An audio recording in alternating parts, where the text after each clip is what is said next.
ګرانو کتونکو خبره ترې به کوو زما د سایټ کې تاسو دا لیټر وینئ دا لیټر په انګلیش کې لیکل شوی او په دې لیټر کې دا لیکي چې زموږ د امریکې سره څه کار نشته زموږ د یهودیانو د هندوانو سره څه کار نشته او زه په خپل ملک کې ترهګري کوم په مسلمانانو باندې او پوج چې کوم دی نو دا زما ټارګټ دی بله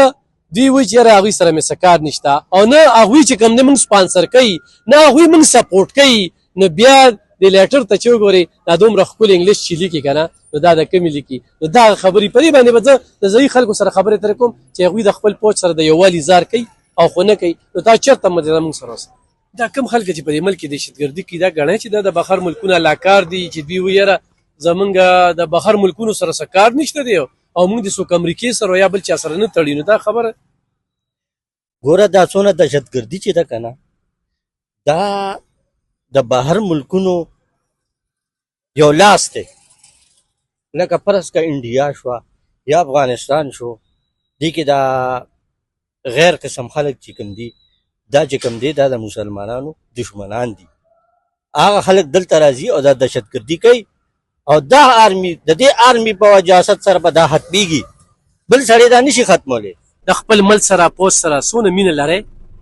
بالکل ورسره لرو زمونږ د دفاع دپاره دي زمونږ د امن دپاره دي لکه مطلب دا چې دلته هر قسم دهشتګر کېږي د هغې مخنیوي دې وکړي او مطلب دا چې زمونږ دا پیغام دی چې مطلب دا چې موږ د پوج په ډاډ باندې ګرځو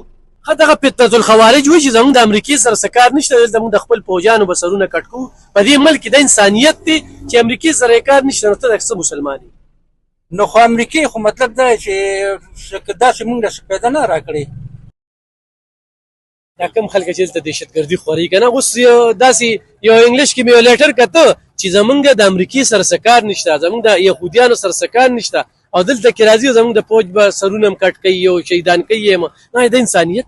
نه چې دا انسانیت نه اوتې خبره ده زما د خپل خیال مطابق چې کوم دی دا لکه د بار استعمال شوي خلک دي استعمالیږي د خپل ملک خلاف او د خپل ځان هم نقصان کوي او د ملک هم نقصان کوي لکه دې وخت کې چې په بلوچستان کې دا کم دهشتګر راوتلي دي یا په پښتونخوا کې راوتلي نو د انډیا ګڼې د امریکې اسرائیلو ګڼې چې دغه خلک دی سپورټ کوي جی بالکل دا چې دی نو لکه دا د بار دوی سره اسلحه رقم نه راځي دوی ته خپل تنخواګانې ورکولی کېږي دا تنخوا ورته رقم نه راځي یو دهشتګر تنظیم چې کوم دی د هغوی نه فیکټري شته نه کارخانه شته نه زمینداري شته نه دوکانداري شته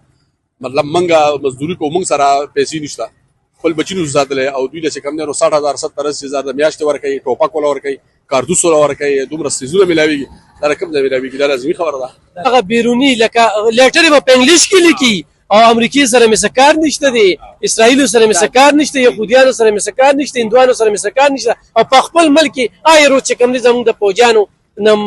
مړی کټ کوي او ویلي او شهیدان کوي بالکل همداسې ده لیټر ستاسو خبره په انګلیش کې لیکلې کېږي او زمونږ دا دی او بیا چې ګورو هماغې خلکو سره ناسته هماغې خلکو سره رابطې هر څه شته شکر دی دا خو موږ بیا دا خبره هم کړه چې ادارې زموږ شته د دې بلفور د خلاف اکشن واخیست زموږ فوج موږ ورسره اوس هم یو بیا هم یو بیا هم یو تر مرګه پورې زموږ چې الله حافظ او ناصر الله دی او زموږ فوج دی ګڼه چې بهرني جنټان دلته شته دی چې څنګه دی به شروع وي لیټر دی په انګلیش کې لیکو زما دې څه کار نشته دی بالکل رور بهرني سازشونه چې دلته نه وو نو د دې خبره چې په خدای یقین کوي چې یو سړی خپل بچي نشي ساتلی په دې وخت کې دوی له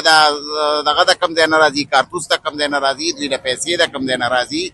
دوی باندې غټ سپورټ د بار لاسونه پې پراته دي چې د بار دوی سره سپورټ نه وي خدای سته که یو منټ زندګي دوی دلته تېره کړې وه ډېره زیاته مننه کوم ګرانو کتونکو دغه مشران الحمدلله زموږ په پښتونخوا په عوامو کې دغه شعور سره بیدار شوی دی چې دا بیروني جنټان دا په دغه ډالرو دپاره په دې ملک ترهګري کوي او په دا د انسانیت تړو دې نه چې هغه راځي او هغه مسلمان وجني او بیا روز چې کوم دی نو زموږ د پوجان شهیدان کېږي زموږ د پوجانو نه سرونه کټ کېږي او دا کم ظلم روان دی بیا دغه شانتې خلکه چې سپانسر کوي نو دغه هم چې کوم دی نو دغه خلکو ایجنټان دي نو خلکو کې دغه شعور راغلی تاسو دې خلکو دا خبرې واورېدې ما یو لیټر کته او دا لیټر دونه ښکلی انګلیش پکار چې په اردو کې لیکلی وي په بل څه کې لیکلی وي او بیا به څه وایي د امریکې سره د هغې سره زما څه کار نشته دی په خپل په ده به ما د پوج سره کار دی زما د بل سره کار دی دا کوي مسلماني ده دا خبرې تاسو واورېدې ضرور یې سره شیر کړئ مننه